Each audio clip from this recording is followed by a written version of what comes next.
সাগর নবীজিকে বেঈমানেরা ছিল না, বিনা দোষে নিষ্ঠুরেরা দিল কতই যন্ত্রণা।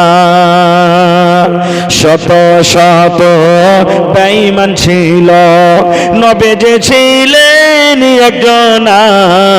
সবাই বলে মারো পাথর, কেউ তো নিষেধ করলো না। সবাই বলে মারো পাথর, কেউ তো নিষেধ করলো না।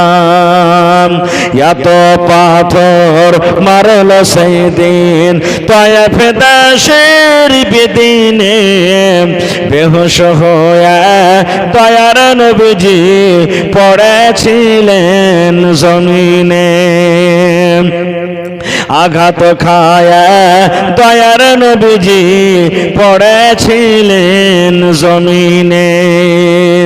গায়ে যত কাপড় ছিল, গায়ে যত কাপড় ছিল, রঙিন হইল রক্ততে। কত রক্ত জমেছিল দয়ার নবীর জুতাতে। কত রক্ত জমেছিল দয়ার নবীর জুতাতে। রক্ত দেখা দয়ার নবীজি, রক্ত দেখা দয়ার নবীজি দিলে কোনো চিন্তা করলেন না। দুঃখে দুঃখে দিন কাটালেন, সুখের চিন্তা করলেন না।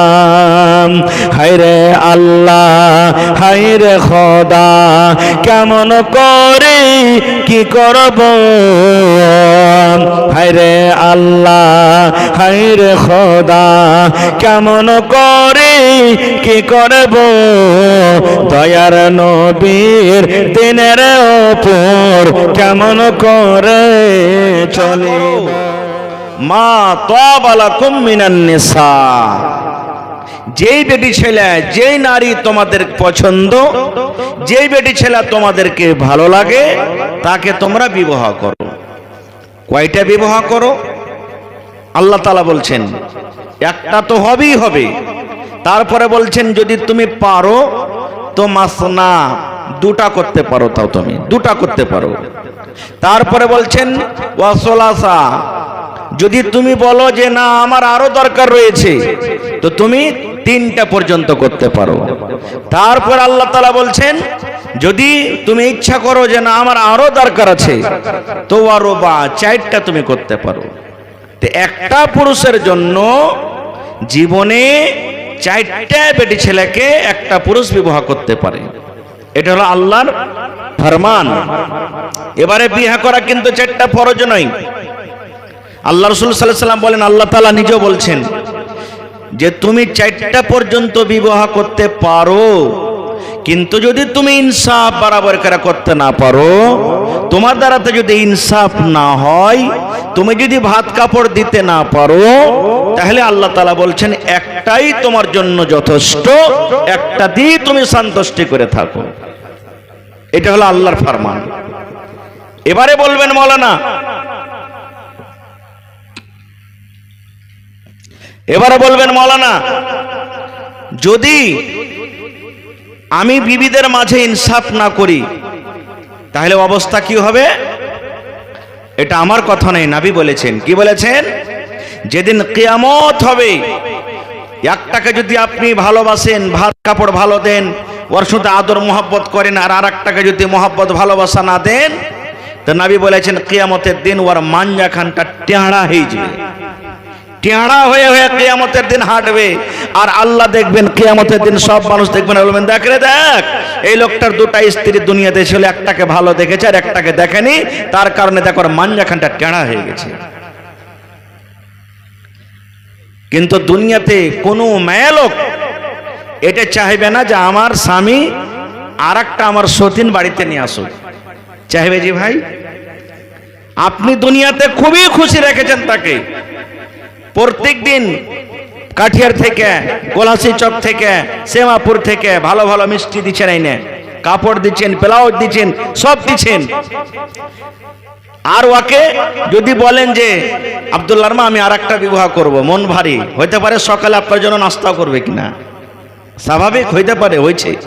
শুধু এটা আমাদের জামানাতে নয়, আল্লাহ রাসূল সাল্লাল্লাহু আলাইহি ওয়াসাল্লামের জামানাতেও হয়েছে। সতীন নিয়ে কিছু মানুষের ভিতরে চলে আসে। যেমন একটা দুটা উদাহরণ আপনাদের সামনে দিচ্ছি। আল্লাহ রাসূল সাল্লাল্লাহু আলাইহি ওয়াসাল্লামের 11 জন স্ত্রী ছিলেন। নবীর জন্য শুধু জায়েজ আছে 11 জন বা 4 থেকে বেশি, আমাদের জন্য নয়, আমরা হলাম উম্মত। একসাথে স্ত্রী বানিয়ে 4টা মেয়ে লোককে দিতে পারেন আপনি। হ্যাঁ, যদি একটা মরে গেল কেউ, ফের আপনি বিবাহ করতে পারেন, বা একটাকে তালাক দিয়ে দিলেন, ফের বিয়ে করতে পারেন। স্ত্রী বানিয়ে বাড়িতে 4টা কি রাখতে পারবেন, 5টা চলবে না একসাথে। মেলায় মানুষ কহে, আলেম ওলামারা কহে রে 7টা পর্যন্ত চলবে, এগুলা ভুল কথা, এগুলা ভুল ভাই মুসলমান। তো আমি আপনাদের সামনে বলছিলাম যে মানুষের মধ্যে আছে কিছু, যেমন নবীজি বিবিদের কাছে থাকছেন বাড়ি বানিয়ে বানিয়ে, একদিন ওই বিবির কাছে, একদিন ওই বিবির কাছে, একদিন ওই বিবির কাছে, একদিন ওই বিবির কাছে, এরকম ভাবে বাড়ি বাড়িয়ে থাকতেন। এবারে মা আয়েশা রাদিয়াল্লাহু তাআলা আনহার কাছে নবীজি কিন্তু আছেন, সেদিন নবীর কাছে বাড়ি। নবীজির একজন স্ত্রীর নাম সাফিয়া রাদিয়াল্লাহু তাআলা আনহা। ইয়ার হাতের সালুন তরকারি ভাই কিন্তু খুবই মিঠা, খুবই ভালো। এক একটা মেয়ে লোক থাকছে না যে তরকারি হাতের খুব ভালো, খুব সালুন ভালো বানাতে জানে। আর এক একটা মেয়ে লোক থাকবে যে তরকারি মাত্তাব যে রান্না বান্না করতে জানে না, মনে হয় যে ওর হাতের সালুনি খেতে ভালো লাগবে না, এরকম মনে হয়েছে। তো সাফিয়া রাদিয়াল্লাহু তাআলা আনহার, বুখারী শরীফের হাদিস বলছি আপনাদের সামনে, তরকারি খুবই হাতে মিঠে। তখন নবীজি কিন্তু কার কাছে আছেন সেদিন বাড়ি? নবীজির একজন স্ত্রী মা আয়েশা রাদিয়াল্লাহু তাআলা আনহার কাছে আছেন। এবার সাফিয়া কি করলেন, তাড়া ঘোড়া করে যা ভাত রুটি যা ছিল রান্না বান্না করে তরকারি টরকারি দিয়ে টিফিনে করে, এবার একটা ওর খাদেমাকে বলছেন যে এই শোনো, এই টিফিনটা নবী সাহেবকে দিয়ে এসো যাও। এবার চলে গেলেন। এবার নবী কিন্তু পাঞ্জরে বসে আছেন। ওরে সুবহানাল্লাহ, দেখেন সতীনের ঝাল কি জিনিস, আল্লাহুস সামাদ। খারাপ মনে করতে হবে না, ওইটা হলো আমাদের মা, উম্মাহাতুল মুমিনিন। যত দুনিয়াতে মুমিন সবাদের মা হইলেন নবীদের বিবিরা। আমি শুধু হাদিসটা বলছি, মানে মায়লোকের ভিতরে এরকম কিছু আসতে পারে, শুধু এই জিনিসটা আমি বলছি। এবার নবী আমার পাঞ্জরে বসে আছেন, আর সাফিয়া রাদিয়াল্লাহু তাআলা আনহার দাসী খাদেমা টিফিনে করে পিয়ালাতে করে ওই খাবার নবীর দরবারে হাজির করে দিয়েছেন। খানাটা নবীর সামনে পিয়ালাতে করে নিয়েছে হাজির। এবারে মা আয়েশা রাদিয়াল্লাহু তাআলা আনহা তখন বলছেন, কে তোমাকে খানা দিয়েছে? বলছে আমার মালিক সাফিয়া আমাকে খানা দিয়েছেন। এই আমার মায়েরা, খালারা শোনেন, ভাইয়েরা শোনেন, যেমন কথাটা বলে দেওয়া। এইবারে মা আয়েশা রাদিয়াল্লাহু তাআলা আনহা এমন জোর করে হাতে একটা এরকম ভাবে বাড়ি দিয়ে দিলেন, হাত থেকে দাসের সঙ্গে সঙ্গে পেয়ালাটা নামতে পড়ে ভেঙে গেল। আমার বাড়ি আর খানা দিয়ে পেটে এত বড় সাহস ওর! হাতে বাড়ি যেমনই দিলেন, পিয়ালা নামতে পড়লো, আর পিয়ালাটা যেমনই নামতে পড়লো ভেঙে গেল। যখন পিয়ালাটা ভেঙে গেল, এবার নবীজি দেখেন পিয়ালার টুকরা গলা কুড়াইছেন, পিস পিস হয়ে গেছে, চুরমার হয়ে গেছে, ভেঙে গেছে। পিয়ালা গালা নবী কুড়াইছেন, আর ওই দাসীটাকে বলছেন, এরে আল্লাহর বান্দি, তোমার মা রেগে গেছে, তোমার মা রেগে গেছে, তোমার মা রেগে গেছে। নবীজি ওই দাসীটাকে বলছেন, মানে সব মুসলমানের মাকে নবীর বিবিরে, তার লাগে বলছেন, তোমার মা আয়েশা রেগে গেছে, তোমার মা আয়েশা রেগে গেছে। এই আল্লাহর বান্দি, তুমি পিয়ালাতে করে গোশত নিয়ে এসেছিলে, তরকারি নিয়ে এসেছিলে, দেখো তোমার মা রেগে গেছে, রাগের কারণে দেখো সমস্ত তরকারিকে নাওতে ফেলে দিয়েছে এবং পেয়ালা টুকরা টুকরা টুকরা করে ভেঙে দিয়েছে। আর নবীজি বারবার করে একটাই কথা বলছেন, তোমার মা রেগে গেছে, তোমার মা রেগে গেছে, তোমার মা রেগে গেছে। আর কিচ্ছু বললেন না, শুধু একটা কথা, তোমার মা রেগে গেছে। ঠিক 1 মিনিট 2 মিনিট যখন সময় কেটে গেল, মানুষ ভুল করতে গেলে যারা হুঁশিয়ার মানুষ হবে নিজের ভুলটাকে স্বীকার করবে। করবে কি করবে না? করবে। বিচার পঞ্চায়েতে বৈশাখ করে যারা হুঁশিয়ার মানুষ একবারে ফৌরান সিলিন্ডার করে নেবে, আর যারা হট ধর্মী থাকবে ও নিজের জিদের পরীক্ষায় থাকবে। ওরে সুবহানাল্লাহ, মা আয়েশা কিন্তু বুঝাইলেন, আরে ভুল হয়ে গেছে আমার কাছে, আমাকে এরকম কাজ করতে হতো না, ওই খানাটা আমাকে জমিনে ফেলতে হতো না। আল্লাহর নবীর জন্য কত আদর করে খানাটা দিয়েছিলেন, আমি নবীর হক কিন্তু মেরে দিলাম। এইবারে মা আয়েশা বলছেন, আল্লাহ নবী গো, আমার দ্বারাতে ভুল হয়েছে নবী গো, আমি তরকারিটা নামতে ফেলে দিলাম এবং তার পেয়ালাটাও ভেঙে দিলাম। আমি কোন এমন কাজ করব গো নবীজি যে আমার ভুলটা আল্লাহ মাফ করবেন? আমি কোন এমন কাজ করব যে আমার ভুলটা শেষ হয়ে যাবে? নবীজি আর কাফারা কি? আমি যে ভুল করলাম এই ভুলটা আমার কেমন করে মাফ হবে? নবী আমার বললেন, আয়েশা রে, এই কাজটার কাফারা হলো আয়েশা, প্রথম কাজ যেই তরকারি তুমি ফেলে দিলে এই তরকারির বদলা তোমাকে তরকারি লাগবে, এবং 2 নম্বরে যে পেয়ালা তুমি ভাঙা দিয়েছো এরকম একটা নতুন পেয়ালা তোমাকে কিনে দিতে হবে, এরকম একটা নতুন পেয়ালা তোমাকে কিনে দিতে হবে, এবং যে তরকারি তুমি জমিনে ফেলে দিয়েছো এই তরকারির বদলা তোমাকে তরকারি লাগবে। এই হাদিস থেকে কয়েকটা কথা বুঝতে পারলাম আমরা, যে যদি আপনার কেউ ক্ষতি করে দেয়, আর কোরআনের ফয়সালা ওইটা, আপনাকে যদি কেউ এক চড় মারে, শরীয়তের ফয়সালায় এক চড় মারা আপনি সহ্য করলেন। একটা লোক যদি কেউ আপনার কেটে দেয়, শরীয়তের ফয়সালায় একটা লোক কেটে দেন। যদি কেউ আপনার হাত ভেঙে দেয় তাহলে আপনি তার হাত ভেঙাতে সহ্য করতে পারেন, এটা শরীয়তের ফয়সালা। কিন্তু যদি মাফ করে এটা সব থেকে বেশি আফজাল, ভালো। কিন্তু হ্যাঁ, ফের কোনো পুরুষ যদি নিজের স্ত্রীকে মারে তো ওকে মেয়েরা সহ্য করতে হবে না গো, না তো ব্যাপার উল্টা না হয়ে যাবে যে ভাই, হবে না? ওইটা হলো আলাদা মিটার, ওইটা হলো আলাদা ব্যাপার। কিন্তু পুরুষেরাকে বলবো যে নিজের স্ত্রীকে এমন কেন মারিয়েন না যে দাগ দুগ পড়ে যায়, হাত পা ভেঙে যায়, পিঠে দাগ পড়ে যায়, চেহারাতে দাগ পড়ে যায়। কারণ আল্লাহ রাসূল সাল্লাল্লাহু আলাইহি ওয়াসাল্লাম বলেছেন, অন্য অন্য জায়গাতে তুমি মারিয়ে কিন্তু খাস করে চেহারাতে তুমি মারিও না গো। কেন?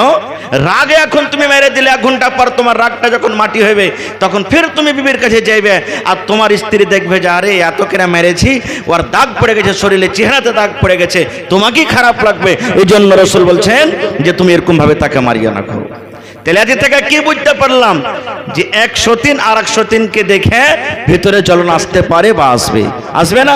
আর একটা শোনেন, এটা কোরআনের কথা বলছি, হাদিসের কথা বলছি। আল্লাহ রাসূল সাল্লাল্লাহু আলাইহি সাল্লাম প্রত্যেক দিন আসরের নামাজ পড়ে প্রত্যেক বিবির কাছে যেতেন, খবর নিতেন। কি খবর? বাড়িতে ঢুকলেন, হ্যাঁ তোমার বাড়িতে কেমন আছো তুমি? আলহামদুলিল্লাহ ভালো। কি খবর আছে? হ্যাঁ অমুক খবর আছে। ফের আরেকটা বিবির ঘরে চলে গেলেন, ওকে সালাম দিলেন, কেমন আছে? আলহামদুলিল্লাহ, মানে খোঁজ খবর নিতেন। এই করে করে করে করে প্রত্যেক বাড়িতে যেতেন। এবার নবীজি সমস্ত বিবিদের থেকে নবীজির একজন স্ত্রী যায়নাব রাদিয়াল্লাহু তাআলা আনহা ওর বাড়িতে একটু বেশি লেট করতেন, বেশি সময় দিতেন অন্য বিবি থেকে। এবার নবীজির ওই যে একজন বিবি আয়েশার কথা বললাম, এর মনে মনে কিন্তু একটু ধারণা হয়ে গেল, কি ব্যাপার, অন্য অন্য বিবির থেকে নবীজি ওর কাছে বেশি টাইম দিচ্ছে, এটা ফের কেমনই। এবার খবর নিতে লাগলো, কেনে টাইম দিচ্ছে নবী আর বাড়িতে। খবর নিতে নিতে এটা পাতা চললো যে নবীজি ওর বাড়িতে মধু খাইতেন। মধু মানে পুড়িয়ার মধু রে ভাই, হ্যাঁ বললার যেগুলা শাহাদ মধু হয় এগুলা খাইতেন। নবীজি মধুকে ভালোবাসতেন। এবার মা যায়নাব রাদিয়াল্লাহু তাআলা আনহা নবীজি মধু ভালোবাসতেন তো কুণ্ডি থেকে ব্যবস্থা করে দিতেন। এবারে মা আয়েশা রাদিয়াল্লাহু তাআলা আনহা তার নবীর আরেকটা স্ত্রীকে বলছেন, সাফিয়াকে, শোনো, বলছে একটা কাম করবে। বলছে কি? বলছে নবীজি ওর বাড়িতে যেছে তো ওর বাড়িতে যাওয়া ছুটেবে। বলছে কেমন করে? বলছে শোনো, এক্ষুনি নবীজি যায়নাবের বাড়ি থেকে মধু খেয়ে বাড়াইবে, ভাই তোমার কাছে আগে যায় কার আছে আমার কাছে আগে আসুক। যেমনি কহরির কাছে যাবে তেমনি একবারে নবীর সামনে, যেমনি নবী আসবে সামনে একবারে আসতে না আসতে একবারে নবীকে বলে দম আল্লাহ রসুল আপনার মুখ থেকে মাগফিরের মহকন আসছে, মানে তারির মহকন আসছে, ধরেন একরকম মাগফির একটা খুব দুর্গন্ধ, মহাকালের ফল যেমন হয় এরকম দুর্গন্ধ, হুজুর আপনার মুখ থেকে এরকম দুর্গন্ধ আসছে, মানে একটা তারি নাসার মতন সেন্ট আসছে আপনার মুখ থেকে, এরকম বলে দিবে। বলছে ঠিক আছে। এবারে জায়নাব রাদিয়াল্লাহু তাআলা আনহার বাড়ি থেকে যেমনই মধু খায় নবীজি বাড়ালছেন, আর প্রথমে কার কাছে গেছেন? মা আয়েশা রাদিয়াল্লাহু তাআলা আনহার কাছে খাড়িয়েছেন। আর যেমনি খাড়িয়েছেন, আগে থেকে তো ওয়াদা মাশওয়ারা করা ছিল, তেমনি মুখখানটায় করে বলছেন, ইয়া রাসূলুল্লাহ আপকি মুহ সে মাগফির কি বু আতি হ্যায়, আল্লাহ রাসূল আপনার মুখ থেকে মাগফিরের দুর্গন্ধ আসছে। এবার নবীজি দুর্গন্ধ খুব পছন্দ করতেন না, খারাপ মনে করতেন। এবার নবীজি আমার আয়েশাকে বলছেন, আয়েশা রে, আমি যায়নাবের বাড়িতে মাগফিরের ফল খাইনি, আমি যায়নাবের বাড়িতে কোনো দুর্গন্ধ এরকম কোন জিনিসের ফল খাইনি, আমি আল্লাহ রাব্বুল আমিনের হালাল করা জান্নাতের একটা নিয়ামতের মধ্যে একটা ফল, একটা জিনিস আমি মধু খেয়েছি, আমি মধু খেয়ে তার বাড়ি থেকে এসেছি।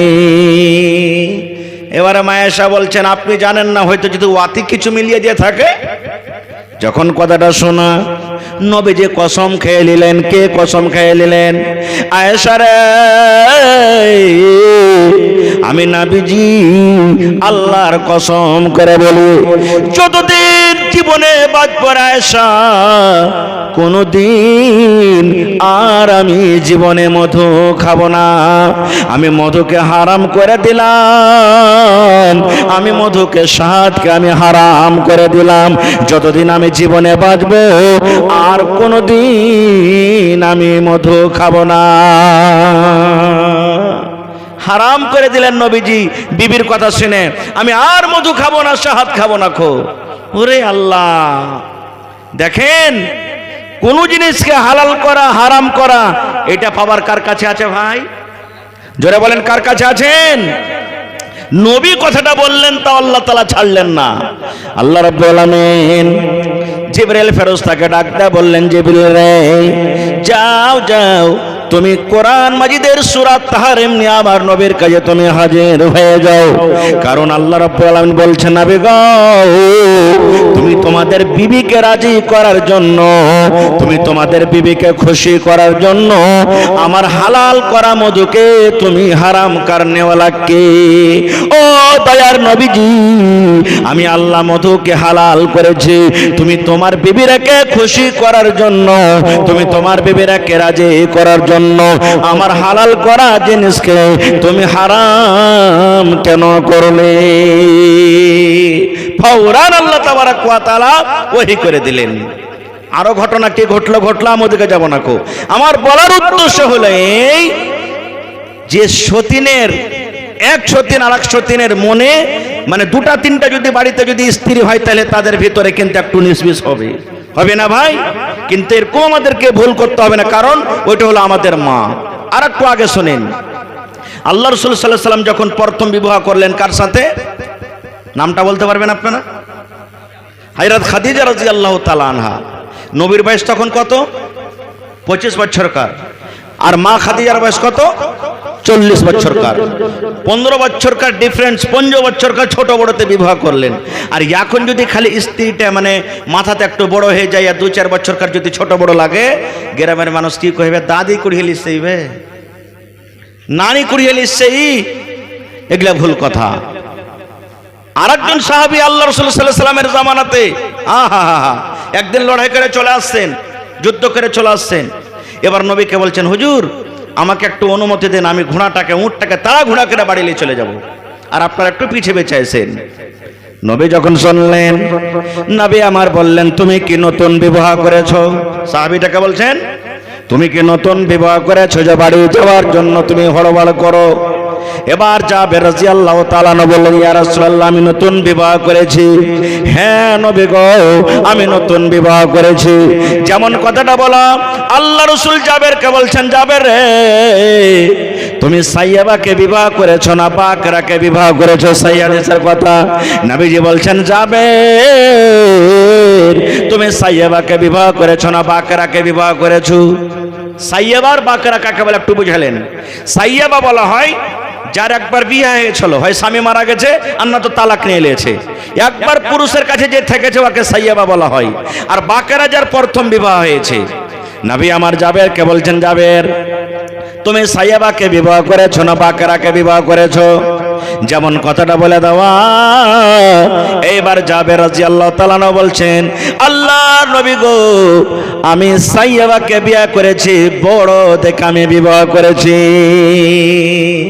নবীজি আমি সাইয়াবাকে বিবাহ করেছি, বাকেরাকে বিবাহ করতে পারিনি। যখন কথাটা শোনা, আমার দুর্গাপুর গ্রামের ভাইয়েরা শোনেন। এইবার নবীজি জাবের কি বলছেন? নবীজি বলছেন, জাবের রে, কেন তুমি সাইয়াবাকে বিবাহ করেছো? তুমি একটা আইভি বেটি ছেলেকে কেন বিয়ে করনি? তুমি একটা বাকেরা বেটি ছেলেকে কেন বিয়ে করনি? তুলায়েবহা ওয়া তুলায়েবকা, হাদিসে নবী বলেছেন, তুলায়েবহা ওয়া তুলায়েবকা, তুমি তার সাথে খেলতে, তুমি ওর সাথে খেলতে, ও তোমার সাথে খেলতো, আর তুমি তার সাথে খেলতে। কেন তুমি একটা বাকেরা দেখে মেয়েকে বিবাহ করনি? কেন তুমি একটা বেটি ছেলেকে বিবাহ করেছো? তো বিবাহিত বেটি ছেলেকে বিয়ে করেছো, খেপা তুমি একটা আইস বেটি ছেলেকে বিয়ে করতে। যেমন কথাটা বলা, জাবের রাদিয়াল্লাহু তাআলা ওর চোখ সরবার করতে লাগলো। নবী আমার বলছেন, জাবের রে, আমার কথা শুনে কি তোমার মনটা খারাপ হয়ে গেল রে বাবা? তুমি কি কষ্ট পাইলে? দেখো তোমার চোখটা কেমন সরবার করতে লেগেছে। এবার জাবের বলছেন, নবী গো, আপনার কথা শুনে আমার মনে কোনো রকমের কষ্ট আসেনি, আপনার কথা শুনে আমি দুঃখ করিনি। তবে কেন কাঁদছো জাবের? তোমার চোখে কেন পানি দেখি? এবারে জাবের বলছেন, নবী গো, আমার আব্বা জান লড়াই করতে গিয়ে দুনিয়া থেকে শহীদ হয়ে গেছেন গো নবীজি। এবং আমার এলাওয়া আমার আব্বা জান আমার জন্য ছোট ছোট 7 জন আমার বোন ছেড়ে গেছেন। এক রয়েতে 7 জন, এক জায়গাতে 9 জন আছেন।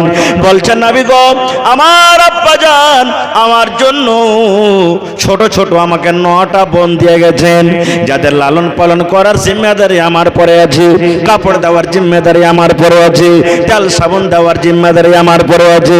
এবার বলেন, নবী গো, আমার আব্বা জান দুনিয়াতে নাই, আল্লাহর পেয়ারা হয়ে গেছেন। এবার আমি একটা পুরুষ মানুষ, আমি আমার জন্য, আমি আমার ওই বিবির জন্য, আমার বোনদের জন্য আমি সারাদিন মাঠে কামে কাজে চলে যাও। এবার আমার বোনেরা ছোট্ট ছোট্ট হয়েছে নবী গো, ওরা গোসল করতে পারবে না, ওরা তেল মাখতে পারবে না, ওরা কাপড় সেঁকতে পারবে না, ওরা কাপড় সাফ করতে পারবে না, ওরা কাপড় পিনতে পারবে না। তাই নবী গো, আমি একটু বড় ধরনের মেয়েকে বিবাহ করেছি, যেন আমার বোনদের খেদমত করো, ওদেরকে যেন গোসল দিতে পারো, ওদেরকে যেন শীতে করাইতে পারো, ওদেরকে যেন তেল মাখাইতে পারো, ওদের যেন কাপড় সাফ করে দাও। নবী গো, এই জন্য আমি বড় দেখে বিবাহ করেছি। নারে তাকবীর। দেখেন, কিন্তু এখনকার কিছু নন এমনও আছে, ভানের পিছে সব সময়তে যাবি আমার যে ঠিক লেগে থাকবে, আর ওকে খালি ঝাল দেবে, ছিঁড়ে ছিঁড়ে ছিঁড়ে ছিঁড়ে খাবে।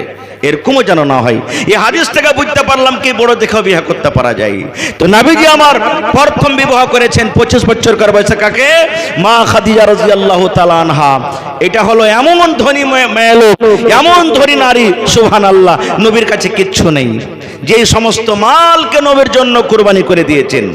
একদিনকার ঘটনা, মা খাদিজা রাদিয়াল্লাহু তাআলা আনহা ঘাঁটি খেয়েছেন বাড়িতে, ঘাঁটি খেয়েছেন, ঘাঁটি। নবীজি কোন দিক থেকে বাড়িতে এলেন, বাড়িতে আসার পর এবারে দেখছেন খাদিজা ঘাঁটি খেয়েছেন বাড়িতে, ঘাঁটি খেয়েছেন বাড়িতে। নবী আমার বললেন, খাদিজা রে, কেন তুমি ঘাঁটি খাও রে খাদিজা? তুমি একটা ধনী ঘরের মেয়ে, তুমি একটা ধনী ঘরের বেটি, তুমি কেন ঘাঁটি খাও?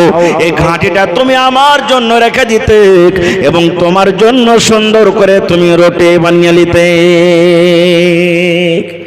এখন যেমন ভাত থেকে পোলাও বেশি ভালো, মান সম্মানের দিকটা মানুষ বৈরাত আছে, কুটুম সদর আছে, পোলাও বানায়, বিরিয়ানি বানায়, মাছ মাংস বানায়, এটা ভালো জিনিস। তো ওই জামানাতে ঘাঁটি থেকে, ছাতু থেকে ভালো জিনিস কি ছিল? রুটি। নবী বলছেন, খাদিজা, কেন তুমি ঘাঁটি খাও? আমার জন্য তুমি ঘাঁটিটা রেখে দিতে, আর তুমি কি করতে? রুটি বানিয়ে খেতে। এখান থেকে আমরা কি সবক পেলাম? স্ত্রীকে এরকম ভালো ভালো জিনিস আপনি খাওয়াইতে পারেন। 2 নম্বরে চলেন, মা খাদিজা রাদিয়াল্লাহু তাআলা আনহা একদিন কাপড় ছেড়ে গেছে, সুই দিয়ে দিয়ে দিয়ে দিয়ে কাপড়ে তালি মারছেন, সুই দিয়ে ধাগা দিয়ে নিজের কাপড়টাকে ছেঁচেন। এবারে নবীজি আমার বাহির থেকে বাড়িতে ঢুকলেন, ঢোকার পর এইবারে দেখছেন আমার বিবি তালি মেরে মেরে কাপড় পিনছেন। নবী আমার বললেন, খাদিজা তুমি একটা এত ধনী ঘরের মেয়ে, তুমি একটা এত রাজা ঘরের মেয়ে, তুমি এত তোমার মাল দল সম্পদ থাকা সত্ত্বেও তুমি নতুন কাপড় না পিনদে তুমি তালি মেরে মেরে কাপড়টা পিনদো, তোমাকে আমি একটা ভালো মতন নতুন কাপড় দিতে পারলাম না। এই আমার মায়েরা, খালারা, ভাইয়েরা শোনেন, এবারে মা খাদিজা বলছেন, আল্লাহর নবী গো আপনি যে আমাকে ভালোবাসা দিলেন, মহব্বত দিলেন, এই ভালোবাসা দিয়েছেন, মহব্বত দিয়েছেন, এই ভালোবাসাটা এমন দৌলত, এমন ভালোবাসা দুনিয়াতে আপনার ভালোবাসার আগে নতুন কাপড়ের আর দরকার নাই। এত ভালোবাসতেন নবীজি। এই জন্য তো রাসূল বলেছেন, যেই পুরুষটা ওর স্ত্রীর কাছে ভালো আল্লাহর কাছেও ভালো। আল্লাহ রাসূল বলেছেন একটা হাদিসে, যেই পুরুষ ওর স্ত্রীর কাছে ভালো, রাসূল বলেছেন আল্লাহর কাছেই পুরুষটা ভালো। মেলায় মা খালা আছেন, পুরুষের কাপড় কিনা পছন্দ হয় না, আর আছে না নেই? নিজে কাপড় কিনবে, নিজে চুড়ি কিনবে, নিজে হাট বাজার কিনবে, আর ইয়া কাপড়ের সাথে কহে বেড়াবে আমি হই ভাত খেল রে বুবু। হারকে হজলার বাপটা তো জীবনে কোনোদিন কাপড় ধরে কিনতে জানে না, খুব আমি হই জীবনটাকে কাটিয়ে দিল। এগুলা না শুকরি। এই মায়েরা, খালারাম, এরকম স্বামীর যদি না শুকরি করেন, নামাজ রোজা করতে গেলেও আল্লাহর জাহান্নামে পড়তে হবে। এরকম না শুকরি করতে হবে না কো। জানেন মা খাদিজা রাদিয়াল্লাহু তাআলা আনহা নবীর জন্য কত কুরবানি করেছেন? মা খাদিজা রাদিয়াল্লাহু তাআলা আনহা যতদিন বেঁচে ছিলেন নবীজি দ্বিতীয় বিবাহ করেননি, এত ভালোবাসতেন। একদিন মা খাদিজা দুনিয়া থেকে যাওয়ার পর আল্লাহ রাসূল নিজের স্ত্রী যেটা পরে বিবাহ করেছিলেন মা আয়েশা রাদিয়াল্লাহু তাআলা আনহার সামনে ওর তারিফ করছেন, খাদিজার বড়াই বয়ান করছেন, আমার খাদিজা এরকম ছিল, আমার খাদিজা এরকম ছিল, আমার খাদিজা এরকম ছিল, আমার খাদিজা এরকম ছিল। কথাগুলো শুনে আর মা আয়েশা রাদিয়াল্লাহু তাআলা আনহার মন কিন্তু খুব খারাপ হয় যে আমি একটা বিবি, ও মরে গেছে আর মরা মানুষটা আমার সামনে তারিফ করছে। মানে এই বলতে বলতে তখন মা আয়েশা বলছেন নবীকে, কি আল্লাহর নবী গো, ওই বুড়ি মায়া লোকটার আপনি তারিফ করছেন, ওই বুড়ি মায়া লোকটার তারিফ করছেন, যে ওই বয়স্ক মায়া লোকটার আপনি তারিফ করছেন, এরকম ভাবে কথা বলে দিলেন। এবার নবীজি কথাটা শুনলেন, শোনার পর রাগের কারণে নবীজির চোখ দুটা কিন্তু লাল হয়ে গেল। লাল হয়ে যাওয়ার পর নবীজি আয়েশাকে বলছেন, আয়েশা রে, আমার খাদিজা আমার জন্য যত কুরবানি করেছেন অত কুরবানি আমার কোনো বিবি করতে পারবে না। এবার মা খাদিজার সিফাত বয়ান করতে লাগলেন। কি সিফাত? এবারে নবীজি বলছেন, খাদিজা আমি একটা ইয়াতীম বাচ্চা, আমার বাপও ছিল না, মাও ছিল না রে আয়েশা, আমার কাছে মাল ছিল না, দৌলত ছিল না, আমি একটা গরিব থাকা সত্ত্বেও আমার খাদিজা আমার সাথে বিবাহ করেছে। এবার খাদিজাকে রাগাইতে লাগলো গ্রামের পাড়ার মানুষেরা, এ খাদিজা তুই একটা রাজার সাথে বিয়ে করতে পারতি, তুই একটা দৌলত মানুষের টাকাওয়ালার সাথে বিবাহ করতে পারতি, কিন্তু তুই সমস্তকে বাদ দিয়ে একটা ইয়াতীম ছেলের সাথে বিয়ে করলি, যার মা নাই, যার বাপ নাই, যার বাড়ি নাই, যার ঘর নাই, যার জমি জায়গা কিছু নাই, এরকম ভাবে আমাকে রাগাইতো। এবার নবীজি বলছেন, আয়েশা রে, আমার খাদিজার শোনার পর মন খারাপ হয়ে গেল। একদিন আমার খাদিজা আমার কাছে এসে যত সোনা ছিল, যত চাঁদি ছিল, যত কেওয়ালা ছিল, যত রকম কাগজ ছিল, সম্পদ ছিল, সমস্ত মাল আমাকে নিয়েছে সঁপে দিলেন আর বলে দিলেন, নবী গো আমার সমস্ত মাল আপনাকে দিয়ে দিলাম, আপনার যেখানে ইচ্ছা সেখানে আপনি খরচ করতে পারেন, আজ থেকে আমাকে আর কেউ বলবে না এই খাদিজা হলো গরিবের স্ত্রী, আজকে থেকে মানুষরা বলবে খাদিজা হলো একজন ধনী লোকের স্ত্রী। এক নম্বর আমার জন্য এটা কুরবানি করেছেন। নবী বলছেন 2 নম্বর আমার জন্য কুরবানি করেছেন কি আল্লাহ যখন আমাকে নবী করলেন, আমি চাচার কাছে যখন গেলাম, চাচা আমার মানলো না। গ্রামের মানুষের কাছে গেলাম, মানলো না। আমি গ্রামের মানুষকে যখন দিনের দিকে দাওয়াত দিলাম, দিল না। নবী বলছেন, আয়েশা রে, সর্বপ্রথম নারীদের মধ্যে আমার পরে যে বিশ্বাস করেছেন, কালেমা পড়ে ঈমান এনেছেন, সেটা হলো আমার প্রথম বিবি খাদিজা রাদিয়াল্লাহু তাআলা আনহা। আমার খাদিজা প্রথমে আমার পরে ঈমান এনেছে। 2 নম্বর গুণ হয়ে গেল। এবার বলছেন খাদিজা, আয়েশা রে, আমার খাদিজা আমার জন্য এত ভালো, এত আমার জন্য কুরবানি করেছেন। ওরে সুবহানাল্লাহ, কে কুরবানি করেছেন? নবী বলছেন, আয়েশা রে, আমার 11 জন স্ত্রী রে আয়েশা, 11 জন স্ত্রীর মধ্যে আল্লাহ রাব্বুল আলামিন শুধু খাদিজার পেট থেকে আল্লাহ আমাকে সন্তান দান করেছেন। খাদিজার পেট থেকে আমি বেটা পেয়েছি, খাদিজার পেট থেকে আমি বেটি পেয়েছি। এ আয়েশা, তোদের পেট থেকে আল্লাহ রাব্বুল আলামিন আমাকে সন্তান দেয়নি, এটা একটা আমি খাদিজার কাছ থেকে নিয়ামত পেয়েছি। এবার নবীজি আরো বলছেন, আয়েশা, একদিন আমি গারে হেরাতে বসেছিলাম, জিবরিল ফেরেশতা আমার কাছে এলেন, আসার পর আমার কানে কানে বললেন, এ নবী গো, আপনার স্ত্রী দেখেন খাদিজা আপনার জন্য লাহারি আনছি, আপনার জন্য খানা নিয়ে আসেন। ও দয়ার নবীজি, খাদিজাকে আপনি একটু জানিয়ে দেন। কি জানিয়ে দেন? আল্লাহ খাদিজাকে এত ভালোবাসেন, আল্লাহ খাদিজাকে এত ভালোবাসেন। আল্লাহ রাব্বুল আমিন আমার মারে ফাতে বললেন, ও জিবরিল, যাও আমার নবীকে তুমি বলে দাও, আমার নবী খাদিজাকে বলবে, আল্লাহ রাব্বুল আমিন খাদিজাকে আল্লাহ সালাম দিয়েছেন। কে সালাম দিয়েছেন? আল্লাহ সালাম দিয়েছেন খাদিজাকে। এবার নবীজি বললেন, ও নবীজি, জিবরিল বলছেন, নবীজি, আল্লাহ খাদিজাকে সালাম দিয়েছেন এবং আমি জিবরিল ফেরেশতা, আমিও আপনার স্ত্রীকে সালাম দিলাম, আমিও আপনার স্ত্রীকে আমি সালাম দিলাম। তাহলে বোঝা গেল কি, নবী বলছেন আমার খাদিজা আল্লাহর এত প্যারি যে আল্লাহর সালাম পেয়েছে, জিবরিল ফেরেশতার সালাম পেয়েছে, ওকে তুমি ছোট মোটো মনে করিও না কো। এবার নবীজি স্ত্রীর সাথে মাঝে মাঝে মজাক পর্যন্ত করতেন। একটা পুরুষের জন্য দরকার আপনারাকেও মজাক করতে হবে। কেমন মজাক? শরীয়তি মজাক। একদিন আয়েশা রাদিয়াল্লাহু তাআলা আনহা বলছেন, আমার মাথাতে দরদ হয়েছে। সাধারণ ব্যাপার, মাথাতে দরদ হইতে পারে। তো আয়েশার মাথাতে দরদ হয়েছে, ব্যথা হয়েছে। নবীজি পাঞ্জরে বসে আছেন। তখন আয়েশা বলছেন, হুজুর, আজ এত হার মাথাতে দরদ হয়েছে, আগে মাথাটা ফেটে যাবে। তখন নবীজি মজাক করে বলছেন, কি বলছে? আয়েশা রে, তোমার মাথাতে দরদ হয়েছে রে বিবি, যদি আমার আগে তোমার মতটা হয়ে যায়, নবী বলছেন, আমার আগে যদি তোমার মত হয়ে যায়, আমার আগে যদি তুমি মরে যাও, তাহলে আমি প্রথম কাজ করব, আমি তোমাকে গোসল দিব। কারণ তুমি আমার স্ত্রী না, তোমাকে আমি গোসল দেব। 2 নম্বরে নবী বললেন, গোসলের পর আমি তোমাকে কাফন দাফন করব, অর্থাৎ কাফন পিন্দাবো, এবং তোমার জানাজার নামাজ পড়ে আমি নিজের হাতে তোমাকে আমি দাফন করব।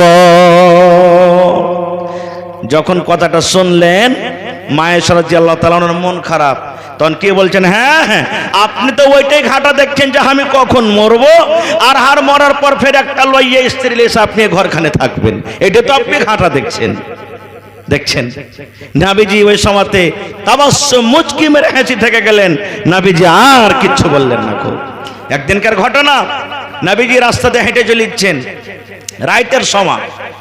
এবারে তখন নবীজি হাঁটতে হাঁটতে হাঁটতে আয়েশাকে বলছেন, আয়েশা, আমরা দুজন এখানে আছি, আর কেউ নাই, এক কাজ করো, আজকে আমাদের দৌড়ের মোকাবেলা হয়ে যায়। বুখারী শরীফের হাদিস, কোনো কেসা কাহিনী বানাওয়াটি কথা নয়। বলছেন আজকে দৌড়ের মোকাবেলা হয়ে যাক স্বামী স্ত্রীতে, কে দৌড়িয়ে জিততে পারছে। মনে করেন এখান থেকে দৌড়াতে লাগলো কোথায় না, ট্রেনের পার্টিটা যে আগে চলে যাবে, ঢালাতে যে পাঠিয়ে দেবে সে জিতে নিলে, এরকম কোন একটা দাগ দিয়ে দিলে, সীমা বেঁধে নিলেন। নবীজি বলছেন দৌড়াবে না? তো হ্যাঁ। বলে ঠিক আছে, দৌড়াইতে লাগো। আয়েশা রাদিয়াল্লাহু তাআলা আনহা তখন কম বয়সের মানুষ, শরীর ফুর্তি আছে, ভারী হ্যাঁ নাই, লাগলেন দৌড়াইতে। দুজন, নবী দৌড়ান, আয়েশা দৌড়ান।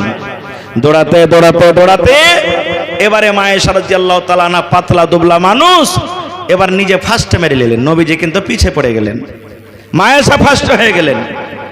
এবার মায়ের সাথে তখন যখন ফার্স্ট হয়ে গেলেন, মনে খুশি আসবে না আসবে না? তখন নবীকে বলছেন, দেখছেন আপনি আমাকে দড়িয়া পারবেন না, আমি দেখেন 1 নম্বরে ফার্স্ট হয়ে গেলাম, আপনি পিছে পড়ে গেলেন। নবীজি বিবির মনটাকে জোগার জন্য বলছেন, হ্যাঁ আয়েশা, আমি পিছে পড়ে গেলাম, আমি হেরে গেলাম, তুমি জিতে নিলে। ওই জায়গাতে নবী বলতেন যদি রাগ করে, হ্যাঁ হ্যাঁ তুমি জিতে নিলে তো খুব বড় মানুষ হয়ে গেলে, মনটা ভাঙতং না ভাঙতং না? নবীজি খুশি হ্যাঁ মুচকি হাসিতে বলছেন, হ্যাঁ আয়েশা তুমি জিতেছো, আমি হেরে গেলাম। ঠিক 1 বছর পর আবার কোনো কামের জন্য হাঁটতে হাঁটতে হাঁটতে নবীজি ওই রাস্তাতে চলে যাচ্ছেন। এবার নবীজি তখন আয়েশাকে বলছেন, আয়েশা রে, আজকে আমরা দৌড়ের মোকাবিলা করো। 1 বছর আগে তুমি আমি দৌড় করেছিলাম, সেই দৌড়ে তুমি জিতেছিলে, আমি হেরে গেছিলাম। আজকে আমরা দুজন দৌড়াবো, দুজনের মধ্যে কে জিতে কে হারে। এইবারে নবীজি বলছেন, ঠিক আছে দৌড়াও। এবার দৌড়াতে লাগলেন। এবারে কিন্তু 1 বছর পর মা আয়েশা রাদিয়াল্লাহু তাআলা আনহার শরীরটা কিন্তু ভারী হয়ে গেছে। এবার দৌড়াতে লাগলেন, দৌড়াতে দৌড়াতে দৌড়াতে এইবারে নবীজি কিন্তু ফার্স্ট হয়ে গেলেন।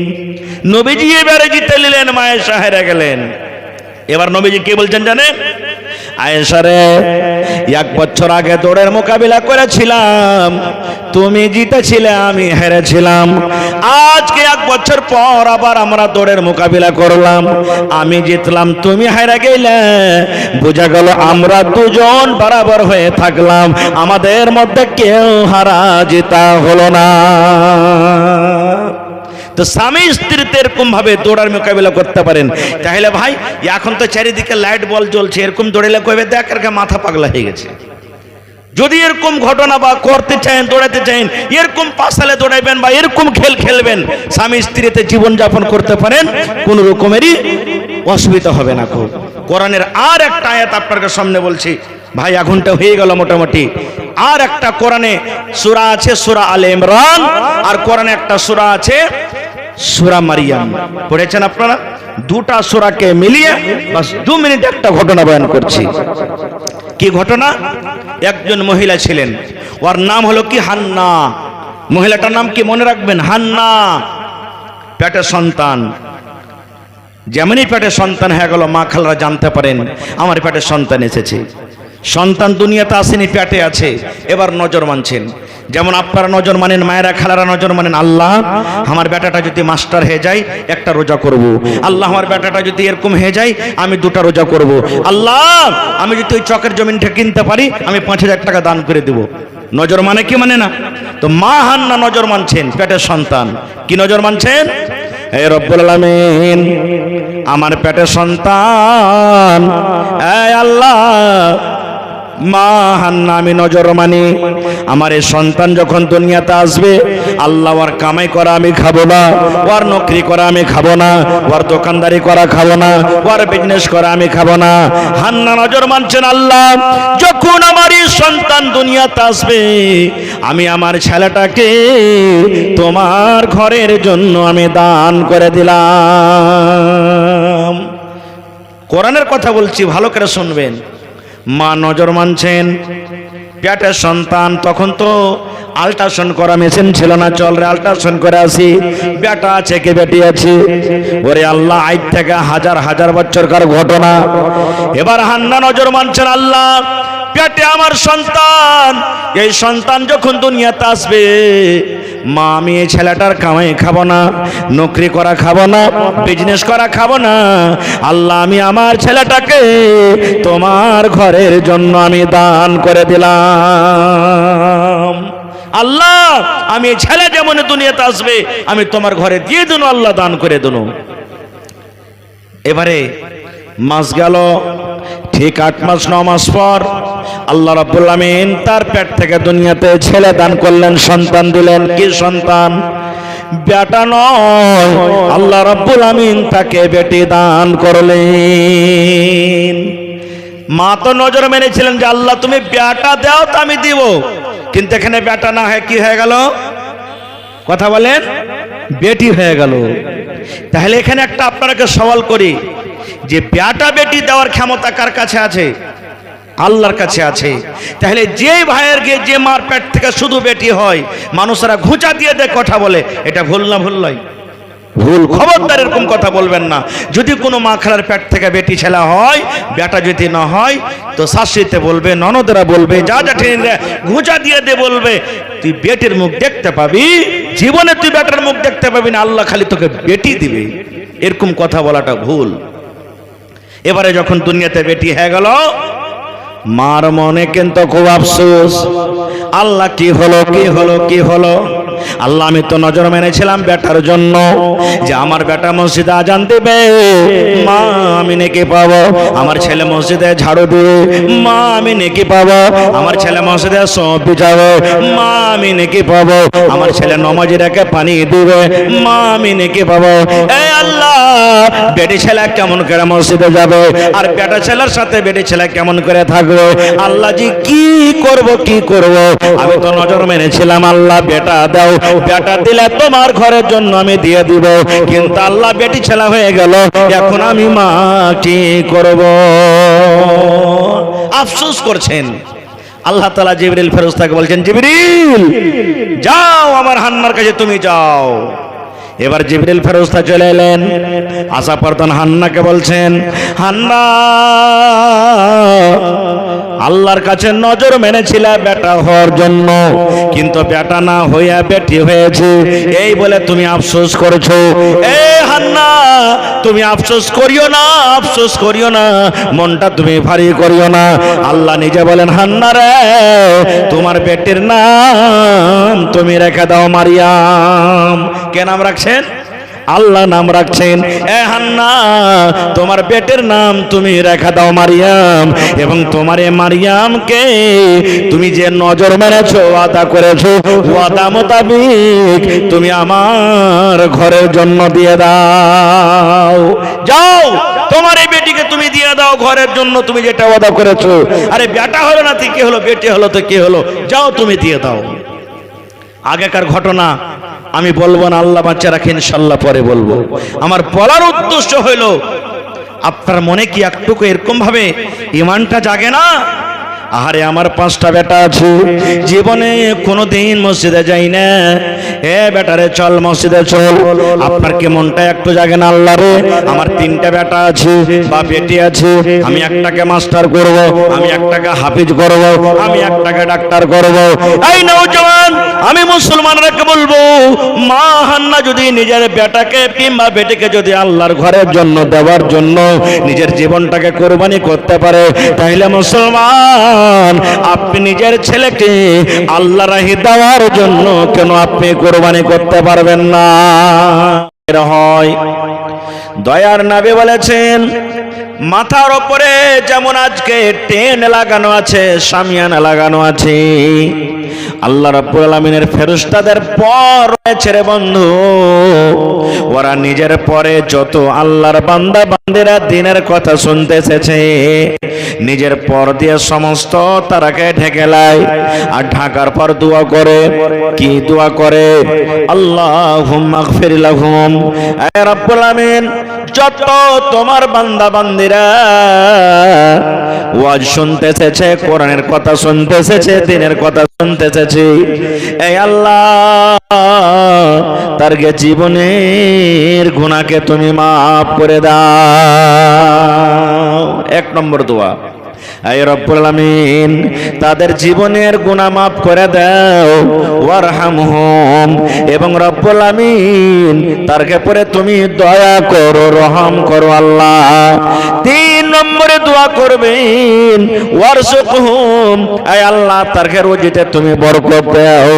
আল্লাহ যারা বিজনেস করছে বিজনেসে বরকত দাও, হে আল্লাহ যারা মজদুরি করছে মজদুরিতে বরকত দাও, যারা খেতে বাড়ি করছে আল্লাহ খেতে বাড়িতে বরকত দাও। তাহলে 3 রকম ফেরেশতারা দোয়া করবেন। 1 নম্বর দোয়া, আল্লাহ যত লোক এসেছে এদের গুনাহকে তুমি মাফ করে দাও। 2 নম্বর দোয়া করবেন, আল্লাহ এরকে পরে তুমি রহম করো, দয়া করো।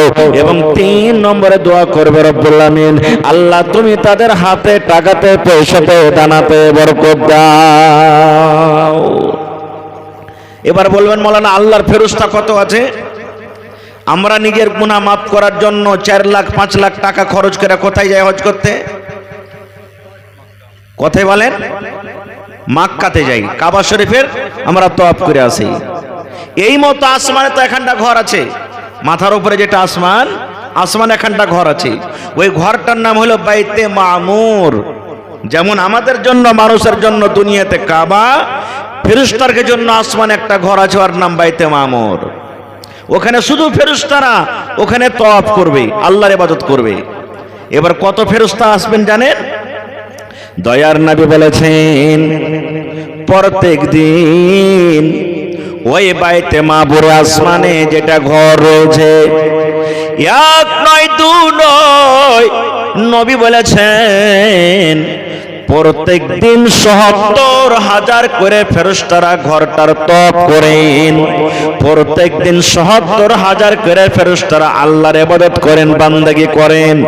নবী বলেছেন এরকম প্রত্যেক দিন ৭০,০০০ আসবেন আর চলে যাবেন, আসবেন আর চলে যাবেন। আল্লাহর নবী বলেছেন যেদিন থেকে ঘরটাকে বানানো হয়েছে সেদিন থেকে নিয়ে কিয়ামত পর্যন্ত জীবনে একবার যেই ফেরেশতা চান্স পেয়ে গেল ইবাদত করার জন্য, কিয়ামত পর্যন্ত দ্বিতীয়বার আর কোনো ফেরেশতার বাড়ি আসবে না।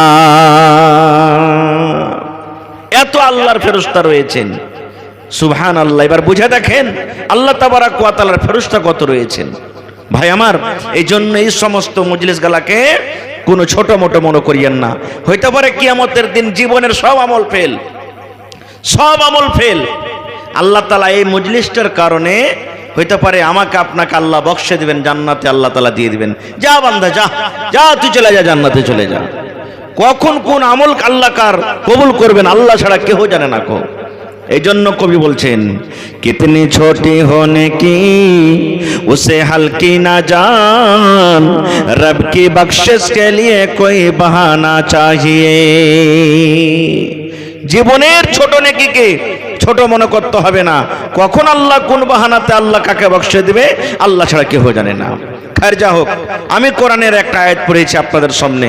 আল্লাহ তাবারাক ওয়া তাআলা কোরআনে বলছেন ফানকিহু, তোমরা বিবাহ করো। জানের কুরবানি করতে হবে না, আপনাকে মালের কুরবানি করতে হবে। ভাই মুসলমান, যদি মা হান্না নিজের বেটিকে যদি মসজিদে দিতে পারে, তাহলে আজকে দেখি কোন আল্লাহর বান্দা আছেন একজন 1 টারাক বালু কিংবা গিট্টি দান করতে পারবেন?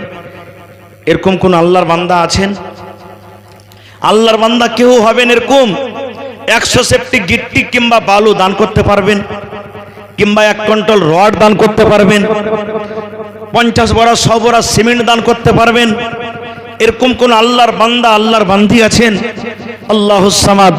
এই মাসেরই আমার 4 তারিখে একটা প্রোগ্রাম ছিল, আল্লাহুস সামাদ, এই গড়বনালীর পাঞ্জরে 33 বাড়িতে।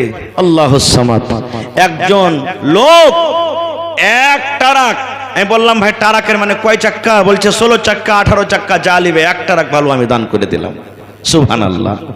এরকম কোন আমার এই দুর্গাপুরে কোন আল্লাহওয়ালা নেই, কোন মা খালা বহিন দাদি দাদা নেই 1 টারাক ভালো দান করতে পারবেন আল্লাহর ঘরের জন্য, মসজিদের জন্য? আল্লাহ রাসূল বলেছেন মান বানা লিল্লাহি মসজিদান বানাল্লাহু লাহু বাইতান ফিল জান্নাহ। আল্লাহর ঘর মসজিদ যে এখানটা নির্মাণ করবে আল্লাহ তাবারাক ওয়া তাআলা তার জন্য জান্নাতের ভিতরে এখানটা ঘর বানিয়ে দিবে। এরকম কোন আল্লাহর বান্দা নেই? ইনশাআল্লাহ হবে। তো আসেন তো দেখি। আলহামদুলিল্লাহ দান তো আপনারা করে দিয়েছেন। শেষের বেলাতে 1 কোটা লোক কেউ এমন আছেন যে হয়তো 10 বড়া 5 বড়া সিমেন্ট দেনেওয়ালা, 50 বড়া সিমেন্ট দেনেওয়ালা, 1 কুইন্টাল 2 কুইন্টাল 5 কুইন্টাল রড দেনেওয়ালা, বা 1 গাড়ি 2 গাড়ি বালি দেনেওয়ালা, কেউ এরকম আল্লাহর কোনো বান্দা, আল্লাহর কোন বান্দি হবেন। এবং আমার একজন ভাই বলছেন যে মাওলানা মুহররমের বারে কিছু বলেন। মুহররমের বারে বেশি কিছু বলবো না, একটাই হাদিস আপনাদের সামনে বলে যাই। মুহররমের এই যে সামনে মাস যেটা চাঁদ উঠবে এটা হলো মুহররমের চাঁদ। সামনে মাসের মুহররমের চাঁদের 1 তারিখ থেকে নিয়ে 10 তারিখ পর্যন্ত খুব ফজিলতের দিন।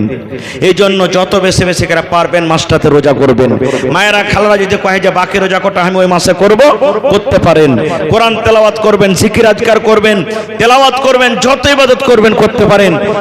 আর যদি বেশি কিছু না করতে পারেন তাহলে একটা হাদিসের পরে অবশ্যই আমল করবেন। কি?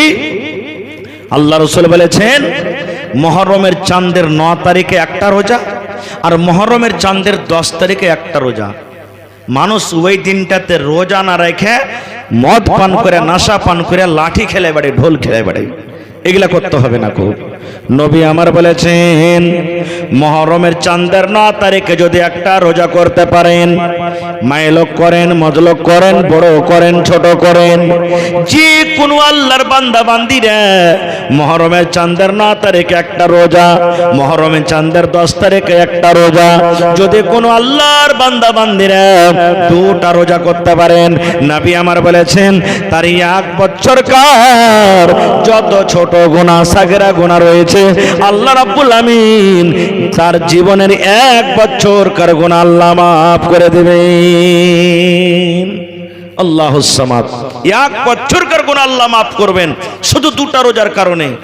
সাহাবায়ে কেরাম বলছেন যে আমরা ছোট ছোট বাচ্চাগুলাকে রোজা করতে বলতাম, ওরাও রোজা করত, আর ঠিক যখন বেলাটা ডুবতে যেত, 1 ঘন্টা 2 ঘন্টা হয়তো সময় আছে, ভোকের কারণে বাচ্চাগুলা কাঁদতে লাগতো, তখন সাহাবায়ে কেরাম বলছেন আমরা তাদের হাতে খেলনা দিয়ে দিতাম আর তারাকে বলতাম এই বেটা খেলো, এই দেখো সূর্য ডুবতে গেল, আর 1 ঘন্টা আছে, আর 8 ঘন্টা আছে, এরকম ভাবে তারাকে আমরা সবর দিতাম।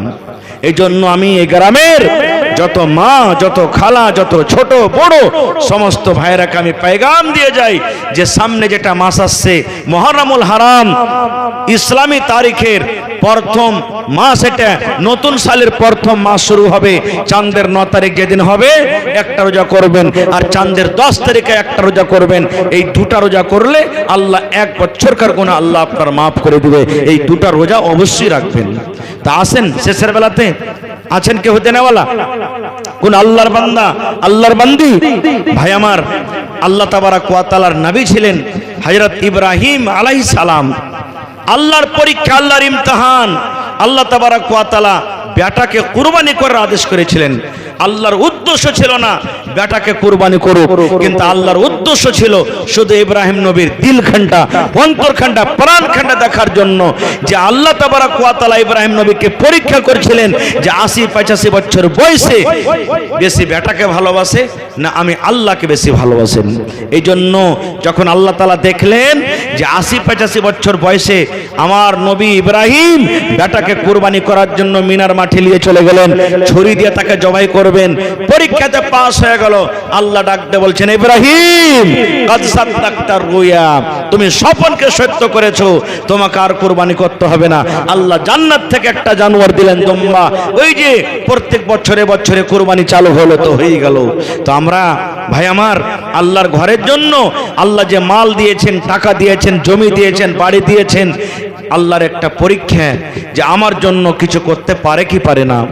রাসূল বলেছেন একজন ধনী লোক, একজন মালদার লোক দান করার জন্য পুটলিতে করে, বাটুয়াতে করে টাকা নিয়ে রাতের বেলাতে বার হলছেন যে আমি যাকে দেখা পাবো রাতের বেলাতে দান করবো যেন কেউ দেখতে না পাই। রাস্তা দিয়ে হাঁটতে হাঁটতে একটা চোর চুরি করতে যাচ্ছিল, ও জানে না ধনী লোকটা যেটা হলো চোর। বলছে ভাই শোনো, বলছে কি? বলছে এই টাকা কটা তুমি লাও, লিয়ে বাড়িতে চলে যাও। চোর টাকা কটা নিয়ে বাড়িতে চলে গেল। ভোরবেলা যখন হয়েছে তখন ওই চোরটা হাল্লা করছে কি, আরে দেখো দেখো কোন একটা খ্যাপা লোক আমার মতন চোরকে দান করেছে। এবার যে ধনী লোকটা দান করেছে আর মনে আফসোস, হায় আল্লাহ কি করনু, আমার দানটা ভালো মানুষের হাতে পড়লো না, চোরের হাতে পড়ে গেল। ওর মনে খুব আফসোস। বলছে ঠিক আছে যা হলো তা হলো, আজ রাতে ফের দান করব। ফের বাটুয়াতে করে টাকা নিয়ে দ্বিতীয় রাতে ফের বের হয়েছে। রাস্তা দিয়ে হাঁটতে হাঁটতে একটা বেটি ছেলে হেঁটে চলে যাচ্ছিল। ও কিন্তু বেটি ছেলেটা হলো জানিয়া মেয়ে ছেলে, ফায়েসা বেটি ছেলে। ও কিন্তু জানে না ধনী লোকটা যেটা একটা ফায়েসা বিশ্বা বেটি ছেলে। তাকে বলছে আল্লাহর বান্দি শোনো, এই এত কিছু টাকা আছে, টাকা কটা তুমি নিয়ে চলে যাও। ভোরবেলাতে ফের গ্রামে হাল্লা হয়ে গেল। ওই বেটি ছেলেটা বলতে লাগলো, আরে দেখো কোন পাগল আমার মতন একটা ফায়েসা গুনাহগার মানুষকে দান করে গেল। ফের লোকটার মনে আফসোস, আল্লাহ কি হলো, আজ আমার দানটা কিন্তু বরবাদ হয়ে গেল না, আজ রাতে আমি দান করব। ফের তৃতীয় রাতে টাকা পয়সা নিয়ে ফের গ্রামে বের হয়েছে। এবারে গ্রামে বের হয়েছে, রাস্তাতে একটা লোকের সাথে দেখা, বলছে ভাই শোনো, এতে কিছু টাকা আছে, এই টাকা কটা তুমি বাড়িতে নিয়ে চলে যাও। নবী বলেছেন ওটা হলো ধনী লোক, মালদার লোকের হাতে টাকাটা পড়ে গেল। ফের ভোরে তখন ওই ধনী লোকটা হাল্লা করে দিল, আরে দেখো আমার মতন ধনী লোক, আমার কাছে টাকা পয়সার কমি নেই, আমার মতন ধনী লোককে ফের একটা কোন খ্যাপাতে রাইতে দান করে দিয়েছে। এর মনে কিন্তু খুব আফসোস। এবার আফসোস করে কি বলছেন, হে রব্বুল আলামিন, প্রথম রাতে দান করনো চোরের হাতে দান পড়ে গেল, দ্বিতীয় রাতে দান করনো জানিয়া মেয়ে ছেলের হাতে দান পড়ে গেল, আর তৃতীয় রাতে দান করনো ধনীর লোকের হাতে দান পড়ে গেল। এবার রাসূল কি বলছেন দেখেন, রে আল্লাহর বান্দা, মন তুমি খারাপ করিও না রে, তুমি চোরের হাতে দান দিয়েছো তাও তোমার দান হয়ে গেছে, তুমি জানিয়ার হাতে দান দিয়েছো তাও তোমার দান হয়ে গেছে, ধনী লোকের হাতে তুমি দান দিয়েছো তাও তোমার দান হয়ে গেছে। আল্লাহ রাব্বুল আমিনের এতে একটা মাসলাহাত, একটা ইবরাত লুকিয়ে আছে। যে চোরের হাতে তুমি দান দিয়েছো ওই চোরটা চুরি করত, চুরি করা পাপ, চুরি করা গুনার কাম, চুরি করত, চুরি করার পর নিজের মেয়ে ছেলের জন্য ডাল চাল কিনে, তেল মশলা কিনে বাড়ি চালাতো, সংসার চালাতো। এবারে যখন তোমার দানটা চোরের হাতে পড়ে গেল, ওই লোকটা চুরি করা গুনাহ থেকে কিন্তু বেঁচে গেল। এই জন্য আল্লাহ রাব্বুল আমিন তোমার টাকা কোটাকে একটা চোরের হাতে দিয়ে দিলেন। 2 নম্বরে মেয়ে ছেলে জানিয়া বেশ্যা মেয়ে ছেলে নিজের ইজ্জত বিক্রি করত, বেশ্যাগিরি করত, জেনা ব্যভিচার করত, টাকা পেত, সংসার করত, সংসার চালাতো। দয়ার নবী বলেছেন ওই বেশ্যা নারীর হাতে তোমার টাকা কোটা পড়ে গেল, জেনার মতন গুনাহ থেকে কিন্তু বেড়ে ছেলেটা বেঁচে গেল। এই জন্য আল্লাহ রাব্বুল আমিন তার হাতে কিন্তু টাকা কোটা দিয়ে দিলেন। এবার যে লোকটা ধনী ছিল ওই লোকটা ছিল বকিল, ওই লোকটা ছিল কাঞ্জুস, জীবনে কোনোদিন দান ধ্যান করত না, তার হাতে কেন টাকাটা পড়লো? এই জন্য আল্লাহ তাআলা তার হাতে টাকাটা দিয়ে দিলেন। লোকটা হলো কাঞ্জুস, লোকটা ছিল বকিল, ওর ভিতরে যাতে একটা ইবরাত চলে আছে, সবক হয়, ওর মধ্যে যাতে জ্ঞান চলে আসে, বুদ্ধি আসে। আরে আমার মতন ধনী লোকেরা দান করছে, আল্লাহ আমাকে টাকা দিয়েছে, মাল দিয়েছে, তাহলে আমিও কেন গরিব দুঃখীকে দান করব না? এই জন্য একটা ধনী লোকের হাতে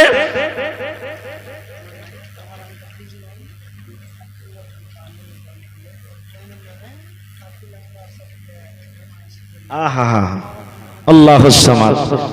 আল্লাহ কোরআনে বলছেন লা তাকনাতু মির রাহমাতিল্লাহ, হে আমার বান্দা, আমার রহমত থেকে তুমি নিরাশ হয়ে যেও না। আল্লাহুস সামাদ। ভাই আমার রিজওয়ান সাহেব 1 টেলার ভালো দান করলেন, মানে 100 সেফটি নাকি? আল্লাহুস সামাদ, নারে তাকবীর। শুনতে পেলাম ভালোবাসা বোন বেমারি হালাতে আছে, সুবহানাল্লাহ।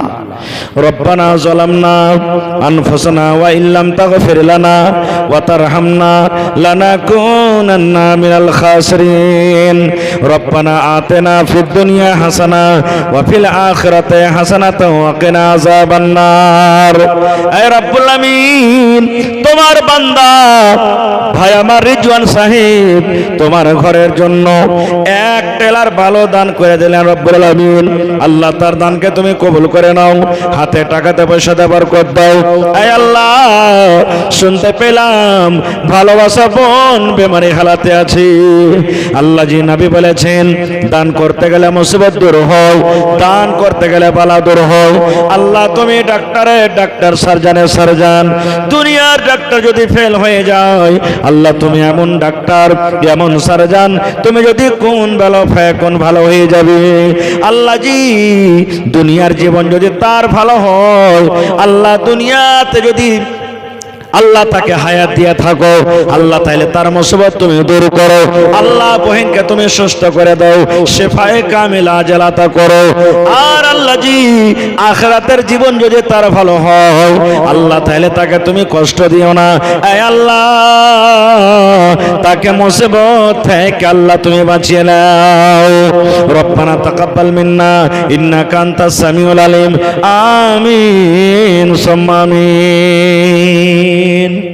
2 নম্বরে হবে না ভাই, গিট্টি বালু দেনাওয়ালা কেউ হবে না 2 নম্বরে।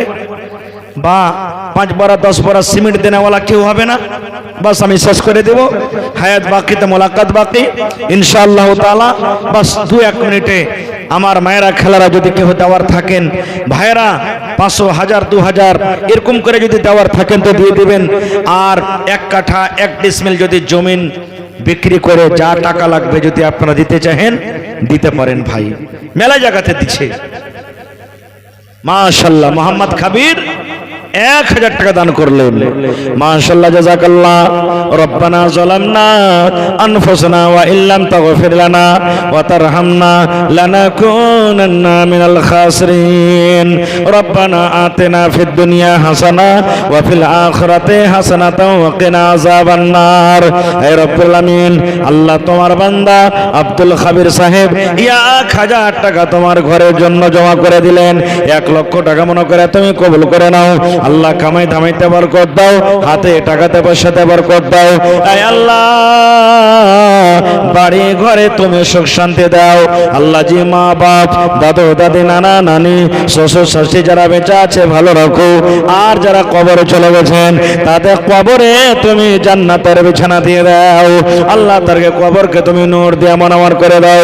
রব্বানা তাকাব্বাল মিন্না ইন্নাকা আনতাস সামিউল আলিম। আমিন সাম্মা আমিন। আসেন তাড়াতাড়ি করে আসেন। দয়ার নবীর দিনের উপর কেমন করে চলিব। তো শেষ করছি ভাই, রাত মোটামুটি 12:30 পার হয়ে গেল। হায়াত বাকি মোলাকাত বাকি। আল্লাহ তাআলা যদি বাঁচিয়ে রাখেন ইনশাআল্লাহ আবার এই বিষয় নিয়ে কথা বলবো।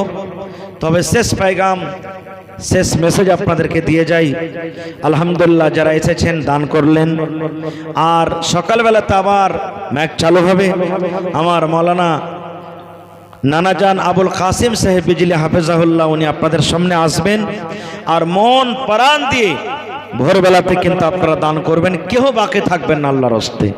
প্রত্যেক বাড়ি থেকে, টাকা থেকে হোক, ভুট্টা থেকে হোক, ধান থেকে হোক, চাল থেলা হোক, পুকুর থেকে নিয়ে হোক, গহনা কাঠি থেকে নিয়ে হোক, কাঁসার বর্তন থেকে নিয়ে হোক, সিমেন্ট গিট্টি বালু থেকে নিয়ে হোক, প্রত্যেক বাড়ি থেকে কিছু